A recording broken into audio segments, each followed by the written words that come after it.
नमस्कार साथियों, आप सबका एक बार फिर से स्वागत है। आज हम कर रहे हैं कांस्टेबल के पिछले वर्ष के पेपर के विषय गणित का पार्ट थर्ड। तो हमारा पहला क्वेश्चन देखते हैं। तीन संख्याएं 5 अनुपात 7 अनुपात 12 के अनुपात में है।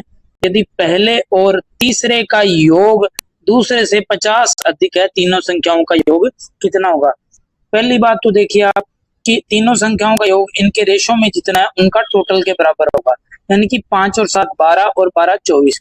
जो भी नंबर 24 का मल्टीपल होगा या जो 24 के पहाड़े के अंदर आएगा वही हमारा आंसर होगा। तो इसमें से एक ही ऑप्शन है जो 24 के टेबल में आता है, 120। तुम्हारा राइट आंसर ऑप्शन नंबर 2 है। दूसरा देखिए, इसी तरीके से किस प्रकार कर सकते हैं कि इसने बोला कि पहली और तीसरी जो संख्या है उनका योग। तो पहली है हमारे पास 5, तीसरी है 12, इनका योग हो गया 17। और इसका दूसरी संख्या है 7 अनुपात के अंदर, तो इनका अंतर हो गया 10। ये हमारे हिसाब से 10x है, तो उधर कितना है 50 है। x की वैल्यू कितनी आ गई थी हमारे पास 5। हमारे पास टोटल इन तीनों का टोटल हमारे पास जो हुआ था 24x हुआ था। तो 24 इंटू 5 हमारा क्या हो गया 120। अब देखो, मैंने 24 का मल्टीपल यहाँ पर आप लोगों को क्यों बोला था।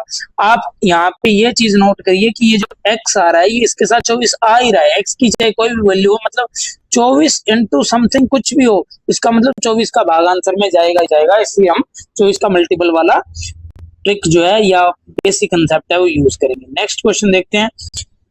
80 लीटर मिश्रण में दूध का पानी से अनुपात 7 अनुपात 3 है। देखो, यहाँ पर हम अगर बात करें मिल्क और ये वाटर, इनका अनुपात है 7 अनुपात 3, यानी कि ये टोटल हो गया 10 और ये 10 रिप्रेजेंट कर रहा है 80 को। तो एक भाग की वैल्यू हमारे पास होगी 8, तो 7 भाग की हमारे पास वैल्यू होगी 56 और 3 भाग की वैल्यू हमारे पास होगी 24। 8 दिए 24। अनुपात 2 अनुपात 1 बनाने के लिए इसमें मिलाया जाने वाला पानी लीटर में क्या है। अब इसी अनुपात को हमें जो है वो 2 अनुपात 1 करना है। इसमें मिलाना क्या है, पानी। हम मिला पानी रहे हैं, तो हमारे पास जो चेंज होगा क्वांटिटी के अंदर वो सिर्फ और सिर्फ क्या होगा, पानी होगा ना। जो दूध है वो तो उतना का उतना ही रहेगा, सेम ही रहेगा। यानी कि दूध पहले जो 56 था, अब भी दूध कितना रहेगा 56 रहेगा। तो 2 की वैल्यू 56 है, तो यहाँ से 1 की वैल्यू कितनी आ गई 28। यानी कि पानी अब कितना हो गया 28, पहले कितना था 24। तो बड़ा डालना कितना पड़ेगा 2 अनुपात 1 करने के लिए 4। तो हमारा राइट आंसर हो जाएगा ऑप्शन नंबर 1। अब चलते हैं आगे नेक्स्ट क्वेश्चन पर। 12 बंदर 12 मिनट में 12 केले खा सकते हैं, 4 बंदर 4 केले कितने मिनट में खा सकते हैं। तो देखिए, सिंपल सी बात है, इसको एक एग्जांपल से हम समझते हैं पहले कि कोई हमारे पास एक तार है कपड़े सुखाने वाला, उस पर एक शर्ट अगर सुखाने की बात करें, मान लो उस पर 10 शर्ट जो है वो 10 घंटे में सूखती हैं। तो एक शर्ट है वो कितनी देर में सूखेगी। एक शर्ट को भी तो 10 घंटे ही लगेंगे, क्योंकि उस तार पर जो हमने शर्टें डाली हैं उनको सबको 10-10 घंटे लग रहे हैं। तो एक साथ डाली हुई है तो सब एक साथ 10 घंटे में सूख गई। तो इसी एग्जांपल से हम ये क्वेश्चन देखेंगे। ये अब चीज यहाँ पे आपको समझ आ जाएगी कि जो 12 बंदर है वो 12 मिनट के अंदर 12 जो केले खा रहे हैं, तो अगर एक बंदर है अगर वो एक केला खाएगा तो भी उसे 12 मिनट ही लगेंगे, क्योंकि वो सारे एक साथ खा रहे हैं। अब देखो दूसरा इसके अंदर फॉर्मूला, ये बेसिक चीज आपको बता दी। फॉर्मूला क्या होता है कि वर्क हमेशा नीचे होता है, बाकी जो करने वाले होते हैं इनटू टाइम होता है, वर्कर जिसकी बात करूं मैं, ठीक है। और ये हो गया हमारे पास टोटल वर्क, तो ये जो है ऊपर होते हैं। तो यानी कि यहाँ पर क्या हुआ, 12 बंदर थे करने वाले और टाइम कितना था 12 मिनट और खाने कितने थे 12 केले। और बराबर में जब हमें निकालना है तो हमारे पास कितने बंदर है 4 बंदर हैं और खाना कितना है 4 केले खाने हैं, और कितना टाइम लगेगा तो वो हमने टाइम x मान लिया।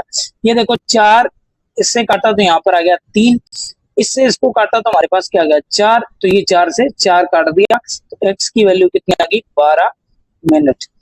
ठीक है, तो हमारा आंसर हो गया ऑप्शन नंबर 3। जो मैंने आपको सारी कहानी सुनाई, अगर आप उसमें देखते तो आपको पता लगता कि अगर एक बंदर एक केला 12 मिनट में खाएगा तो 4 बंदर 4 केले भी 12 मिनट में खाएंगे उस कहानी से, अगर आप समझो तो। क्योंकि यहाँ पर देखो 4-4 से एक बंदर को उसके हिस्से में केले कितने आए, केला तो एक ही आया ना उसके, तो इसलिए ये आपको सारी कहानी बताई थी। नेक्स्ट क्वेश्चन देखते हैं।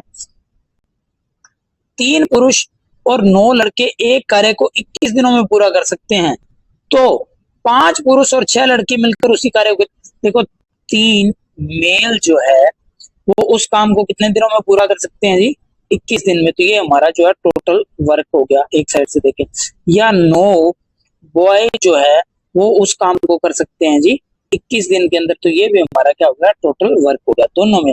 अब देखो यानी कि अगर टोटल वर्क को मैं रखूं 3 मेल इंटू 21 बराबर 9 बॉय इंटू 21, देखो सिंपल सी बात है, 21 से 21 कैंसिल, यहाँ से 3 से काटा तो यहाँ पर कितना आ गया 3, यानी कि एक मेल जो है वो 3 बॉय के बराबर है, एक कुशल आदमी जो है। अब हमने यहाँ से देखा 5 पुरुष और 6 लड़के, तो ये 5 मेल हो गए और 6 लड़के, 6 बॉय।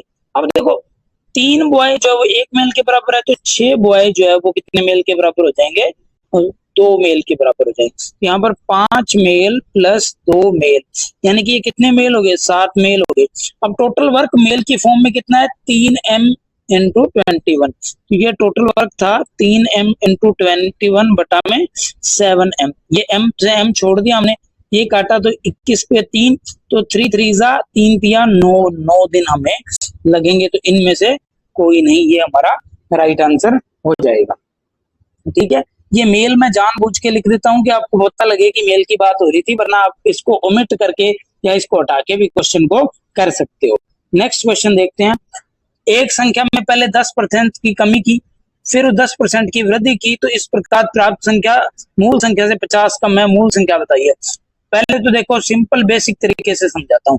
100 था, इस पर हमने जो है 10% की वृद्धि कर दी, 10% प्लस कर दिया, तो हमारे पास हो गया 110। फिर इसमें 10% जो है वो कमी कर दी, इसका 10% हुआ 11, 11 कम किया तो 99, तो यहाँ से यहाँ तक कितने की कमी हुई, कुल मिला के 1% की। तो यहाँ से जो 1% की वैल्यू दे रखी है वो इसने दे रखी है 50, तो 100% की वैल्यू कितनी हो जाएगी जी, 5000। ठीक है, हमारा राइट आंसर हो जाएगा ऑप्शन नंबर ए। अब दूसरी चीज आप ये देखो, जब भी कभी सेम परसेंटेज की बात करें ना, कम ज्यादा करने की, चाहे पहले कम करे चाहे ज्यादा करे, दोनों में एक ही बराबर बात आएगी, उससे कोई फर्क नहीं पड़ता। तो उसके अंदर जो होता है ना, आप एक ट्रिक लगा सकते हो कि जो रेट है बटा में आप 100 करके, ठीक है, रेट का स्क्वायर करके बटा में 100 करके और परसेंटेज साथ लगा दो, उतनी ही हमेशा क्या होगी, कमी होगी। इसमें देखो रेट कितना था 10, 10 की स्क्वायर बटा में 100 और साथ में क्या लगा दिया, परसेंटेज। 10 की स्क्वायर 100, 100 नीचे था कैंसिल हो गया, तो 1% और ये क्या होगी, कमी, तो आप सीधा निकाल सकते हो। नेक्स्ट क्वेश्चन, एक राशि के 32% के 60% का 40% 432 रुपए।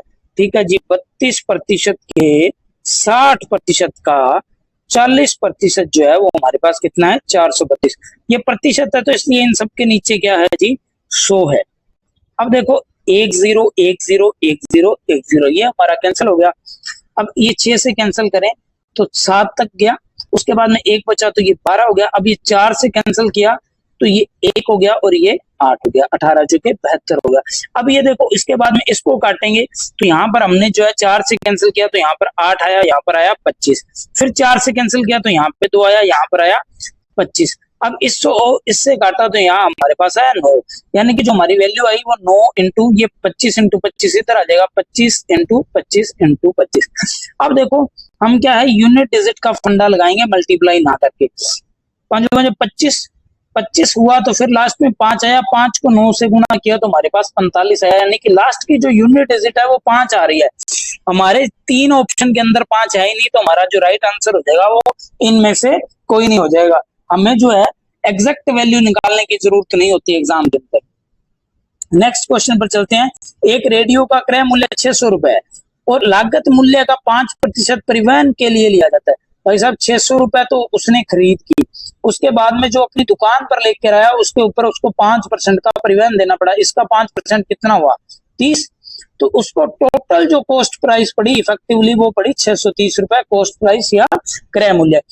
इससे जोड़ने के बाद यदि शुद्ध लाभ 15% है, अब इसके बाद इस पर जो है वो 630 के ऊपर उसे 15% लाभ चाहिए, 15% क्या चाहिए, प्रॉफिट चाहिए। ठीक है, तो मूल्य क्या हुआ, तो देखो 630 गुणा 115, 100 प्लस 15 हो गया, ठीक है, बटा में 100 तो अब इसको आप कैंसिल कर लो, तो ये 23 5 115, ये नीचे हो गया 20, ये 0 से 0 कैंसिल हो गया। अब इसको देखो आप कैलकुलेट करेंगे, ठीक है, मल्टीप्लाई करके खुद आंसर निकालेंगे, तो जो राइट आंसर आएगा वो आपके सामने आ जाएगा। इन चारों में से आपका क्या आंसर होगा आप कमेंट करके बताएंगे। सिंपल सी एक कैलकुलेशन है, मैं चाहता हूं कि आप लोग करें, वरना बेसिक तरीके से तो आप यूनिट डिजिट का सहारा लेकर भी कर सकते हैं। इसके अंदर आप ऑप्शन को एलिमिनेट भी कर सकते हैं। नेक्स्ट क्वेश्चन देखते हैं। 8 वस्तुओं का विक्रय मूल्य 10 वस्तुओं के क्रय मूल्य के समान है। 8 वस्तुओं का जो सेलिंग प्राइस है वो 10 वस्तुओं की कॉस्ट प्राइस के बराबर है। तो ये हमने कैंसिल कर दिया यहाँ से, तो हमारे पास आया 4 वस्तुओं का सेलिंग प्राइस है वो 5 वस्तुओं की कॉस्ट प्राइस के बराबर है। या यहाँ से इसका उल्टा देखेंगे ऐसे, तो सेलिंग प्राइस हमारे पास क्या हो गया 5 हो गया और कॉस्ट प्राइस हमारे पास हो गया 4। ये ऐसे कैसे हुआ आप देखेंगे, ये देखिए कॉस्ट प्राइस इधर था तो सेलिंग प्राइस को इधर लेके आए तो इसके भाग में आ गया सेलिंग प्राइस। तो बराबर में देखो यहाँ पर कितना बचा 4 और यहाँ पर 5, तो ये कॉस्ट प्राइस 4 है और सेलिंग प्राइस 5 है। तो 4 जो था कॉस्ट प्राइस था उससे सेलिंग प्राइस हो गया 5, यानी कि प्रॉफिट कितने का हो रहा है 1 का। 1 का कितने पर 4 पर, यानी कि 25% का हमें प्रॉफिट हो रहा है। राइट आंसर हो जाएगा हमारा option number A. Next question देखते हैं। एक बस की गति 72 किलोमीटर प्रति घंटा है, 5 सेकंड में तय की गई दूरी 72 किलोमीटर प्रति घंटा थी, ठीक है, किलोमीटर प्रति घंटा। अब हमें टाइम जो दे रखा है वो 5 सेकंड दे रखा है, तो इसको सेकंड में भी चेंज करना पड़ेगा। तो इसको मीटर प्रति सेकंड में चेंज करने के लिए 5/18 का क्या किया हमने गुणा किया, ये हो गया मीटर प्रति सेकंड के अंदर उसकी स्पीड होगी। कितना टाइम चली 5 सेकंड, तो इसको कैंसिल कर दिया, 18 चौके 72, 5 5 25 चौके 100 मीटर वो कवर करेगी। अब आपके दिमाग में आया कि 5/18 से ही गुणा क्यों किया, तो देखो किलोमीटर प्रति घंटा को मीटर प्रति सेकंड में बदलने के लिए किया। तो 1 किलोमीटर में कितने मीटर होते हैं जी 1000, और 1 घंटे में कितने सेकंड होते हैं 3600। ये 2 0 से 2 0 कैंसिल, ये 2 से काटा 5, ये 18, तो इसलिए 5/18 से गुणा किया। नेक्स्ट और आज का लास्ट क्वेश्चन देखते हैं। एक व्यक्ति 6 किलोमीटर प्रति घंटे की गति से एक निश्चित दूरी को तय करने में 100 मिनट लेता है। यदि वह 10 किमी की दूरी गति को 10 किमी की गति से चलता है तो वह समान दूरी कितने समय में तय करेगा। देखो जो भी दूरी होती है ना वो हमेशा क्या होता है कितनी स्पीड से हम जा रहे हैं और कितना टाइम हमें लगा, ठीक है।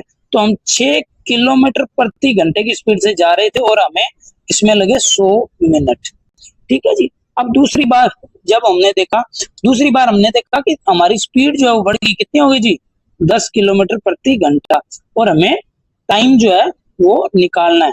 तो देखो दूरी जो पहले थी समान दूरी दे रखा है, मतलब ये दोनों चीजें बराबर है, तो हमने इसको यहाँ लिखा 6 किलोमीटर प्रति घंटा इंटू 100 मिनट बराबर में हमारे पास हो गया 10 किलोमीटर प्रति घंटा इंटू में जो टाइम निकालना था वो x हमने मान लिया। अब आप यहाँ से देखो किलोमीटर प्रति घंटा से किलोमीटर प्रति घंटा कैंसिल हो गया। आप चाहो तो इसे मीटर प्रति सेकंड में चेंज करके भी कर सकते हो या बिना लिखे भी कर सकते हो, अगर आपके दिमाग में हो तो। बस आपसे गलती नहीं होनी चाहिए, इस बात का ध्यान रखें। अब देखो 1 0 से 1 0 कैंसिल हो गई, तो यहाँ पर ये जो 10 बचा ये 6 बचा, इन दोनों का गुणा किया तो 60, और यहाँ पर बचा मिनट। तो हमारा जो राइट आंसर हो गया वो x की वैल्यू कितनी होगी, कितना टाइम लग गया 60 मिनट। आपको ये सेशन कैसा लगा कमेंट करके बताएं, वीडियो को लाइक जरूर करें, चैनल को सब्सक्राइब करें और ज्यादा से ज्यादा शेयर करें। धन्यवाद।